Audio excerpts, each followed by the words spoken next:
This is 88.5 NEPM. Massachusetts leaders pitch tech growth as a shield against risky tax cuts. I'm Carrie Healy, and this is Beacon Hill in 5, your quick look at the week ahead in Massachusetts government and politics. Allison Kuznets of the State House News Service joins us. Thanks for being here, Allison. Thanks for having me. Massachusetts lawmakers are set to hear public feedback on the governor's big plan to turn the state into a magnet for global tech, top-tier talent, and new business. This Mass Wins Act is basically a pitch to keep the state competitive by pouring money into innovation and making it easier for major industries to set up shop here. But beyond the goal of staying competitive, what's the specific hook in this bill that's actually going to convince talented grad or a startup to stay in Massachusetts instead of heading to a cheaper state?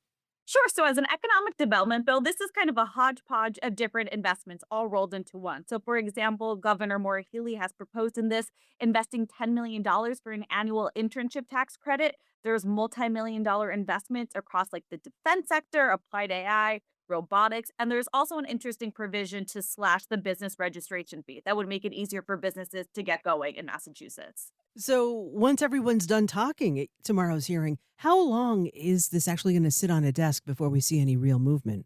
Sure. So this bill actually got filed pretty late in the session. It was filed in mid-April, and it's really crunch time now for Beacon Hill. The Senate this week is going to be focused on its budget. Once the budget is finished, that will go to the House for a conference committee. And there's a lot of other bills that need to be hashed out. We've been hearing a lot about primary care emerging, energy affordability needs to be handled, also potentially social media regulations and data privacy. So there's a lot that Beacon Hill has to get to before it can get to this economic development bill. Last week, Senate President Karen Spilka called a proposed ballot question to cut the state income tax a sledgehammer approach, arguing that it's far too clumsy for the state's complex tax code. Well, the plan sounds like a straightforward win for taxpayers. Lawmakers say there are some major poison pills buried in the fine print that voters don't see. Spilka mentioned that this tax cut could actually backfire on some of the state's most vulnerable groups. So what are those unintended consequences that she's warning about? There's a few provisions that Governor Maura Healey, Senate President Karen Spilka are concerned about.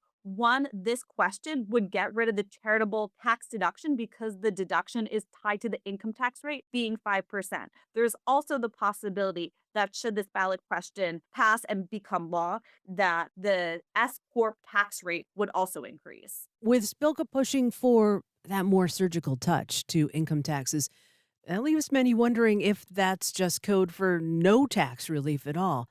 The Senate starts its own budget debate this week. Is there actually any tax relief in the mix for regular people, or is that construction sales tax break the only surgery that they're going to perform? In a recent supplemental budget, the Senate did eliminate the sales tax on housing construction materials. There is a possibility of additional tax relief in this budget, but based on the previous House budget deliberations, all proposed tax policy amendments from Republicans were rejected.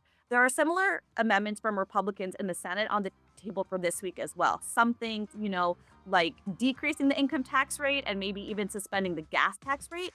And one Democratic senator actually has a tax proposal that would increase the tax rate on corporations. Allison Kuznets is a reporter with the State House News Service in Boston. Allison, thank you. Thank you. This is our weekly check-in from the State House. Subscribe to Beacon Hill in 5 wherever you get your podcasts. This is 88.5 NEPM.